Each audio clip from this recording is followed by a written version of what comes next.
emails coming in, but we're going to have to move on to a guest now. Now, I've had this guest on plenty of times. I had him on before he went out to the Olympics, and he was confident then.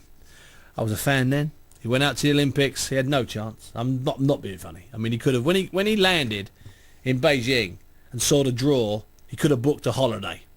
Trust me, he had no chance. It's that simple. Forget anything you may have read since or people knocking it. I'm telling you, what this kid did to get to a medal stage, let alone to the final, and then win a gold medal was unbelievable. And so whenever I hear people knock him or say anything, I say, let me tell you something. I know what the stats were. He had no chance. He had no right to be near a medal. He believed in himself. He just pushed on. He beat guys that were terrific fighters, who'd beaten terrific fighters.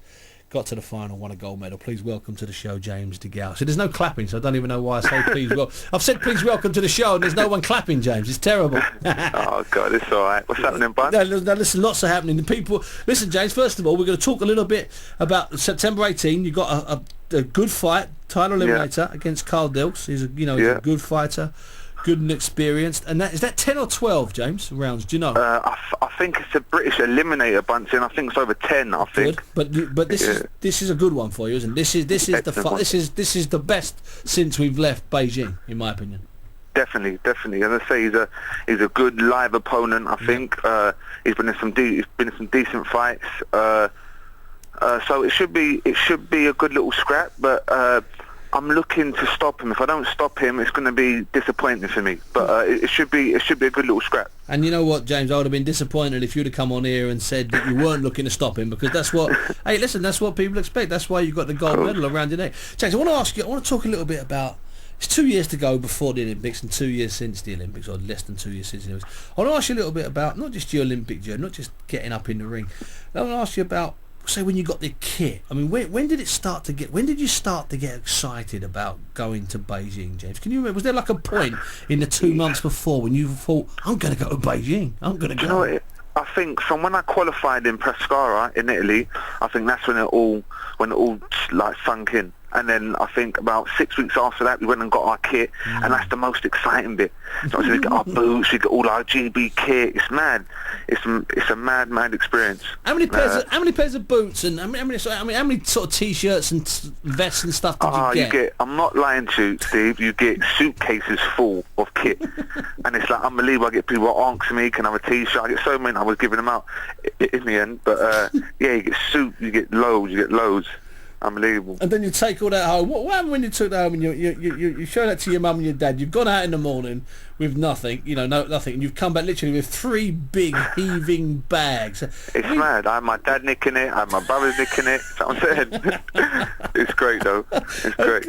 Now then you went out. You were in a holding camp. Was it in Macau or somewhere? Macau. We was away for a long time, and I think I was away for about 6.5 weeks. We had 3.5 weeks in the holding camp, sparring. We brought over professional boxers. Terry was brought over professional fighters from Sheffield, so we had good, tough sparring.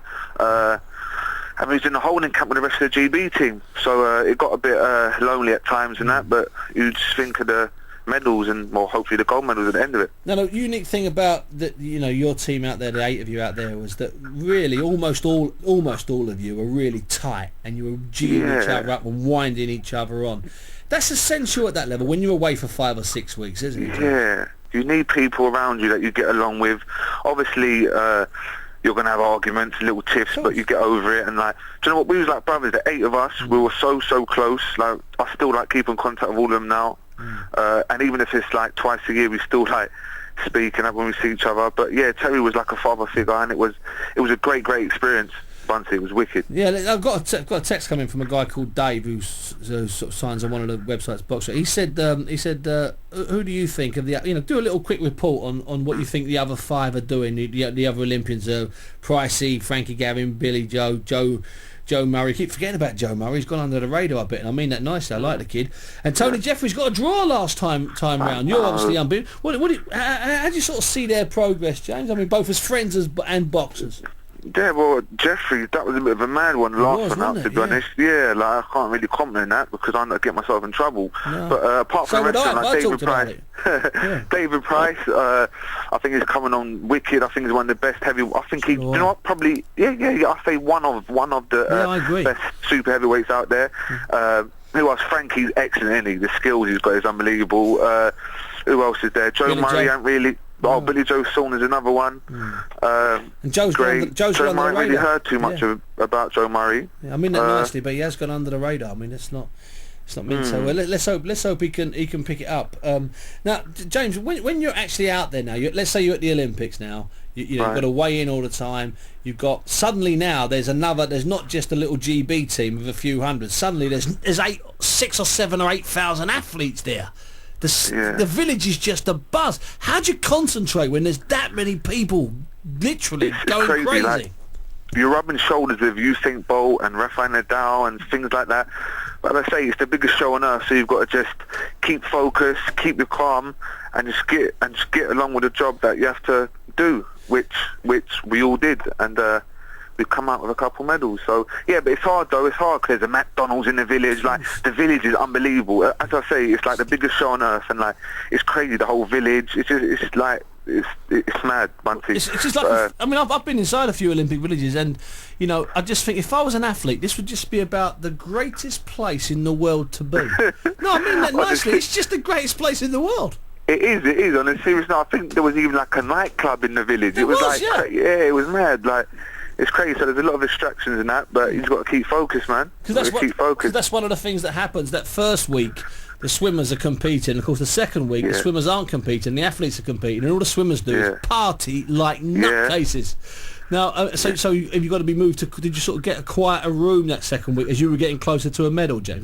Did you get any different treatment the closer you got to a medal? Do you reckon? Do you know what? I didn't. Everyone was just telling me to keep focused and like just get along with the job you have to deal with. But me, I couldn't do much socialising and too much partying because I boxed the first day to the second to last day. So I was in competition for the whole 2.5 weeks I was there, Bunsey. So. It would have been nice to have had a gold medal and then had a week of partying, wouldn't it? That's what I'm saying. That would have been good. Now talk to me about that last day, James. You know, you're going into the final. Okay, you've excelled. I know your belief told you were going to get a gold medal, but I'm dealing with reality, and that was you on the tough side of a tough division. Yeah. You're in the final now against this uncompromising Cuban. Who's rough.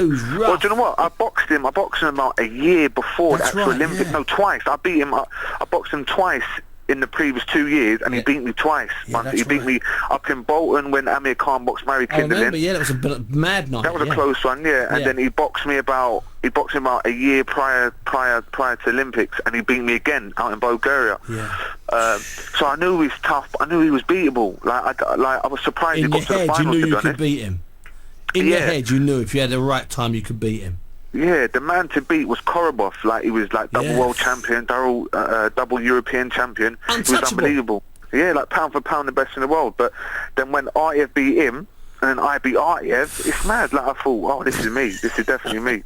And then, of course, you know, coming through also was Darren. Obviously, you know, tragically took his own life. But he'd beaten you 4 times out of 5 or 3 times out of 4. What a tough man. I think we boxed 6 times in all, and he beat me 4 times, but the 2 times I beat him was at the qualifying Pescara and Olympic semi-final. So, Now, finally, James, before I let you go, I'm really thanks for being on. I really appreciate your time tonight, and I'll have you on before we'll talk before the Dilks fight. Don't worry, especially because it's got British eliminator status. Now, finally, I know you must have lost night's sleep just sitting up at night, literally with your medal there. You know, you can't sleep. You know, it's just one of those mad nights. Does that still happen? Do you still sometimes just go back to that glory run and that final fight? Like, sometimes I go on, like, we've got it on tape, and sometimes I just watch it back this like now and then, and the feeling I still get, it's like I want to cry. It's mad. Like, I'm getting a bit like just seeing me stand on the podium with a national anthem with a flag around me, and I get dead emotional, man. And like, it was fantastic. It was one of the best experience of my life. You know that people got dead emotional. I was up running around, and Marky from Dow Youth, your club, he was texting me, and Ron Bodie was texting me. And as the seconds were going, we were texting each other, and we were jumping around that room. Lord knows what your dad was doing, man. Because I know you banned him, but Lord knows what he was doing. He was hiding in the wardrobe, I think. And that's on a serious note. I'm not lying to you.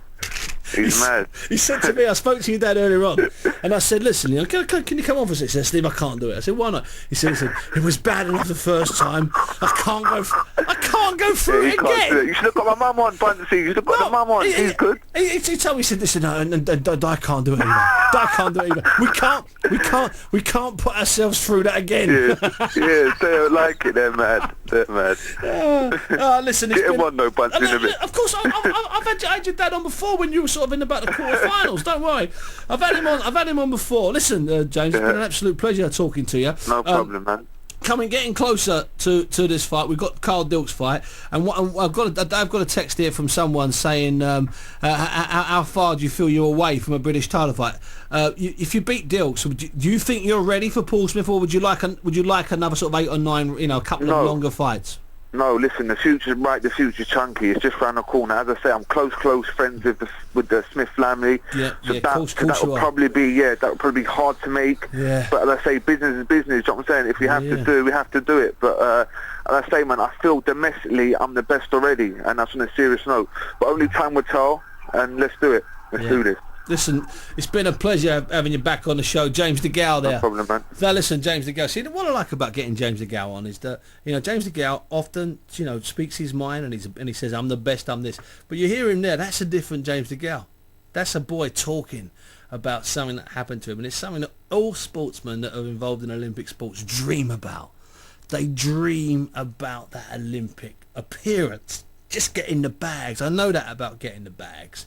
That I know people that have got the bags before, and they just can't carry the bags. And there's something about, and you get home, and I don't care what you say, you put every single item of clothing on the floor and look at it. I don't care. Even tonight, Cesc Fabregas in his flat in Hampstead will have all of his kit on the floor or on the sofas. I'm telling you, he will. Whether it's Cesc Fabregas or whether it's James DeGale. James DeGale would have gone back to his mum and dad's house, and they would have put every single item of kit, including the water bottles, on the floor to look at. I am stand by me. That happened. If you sent in a James DeGale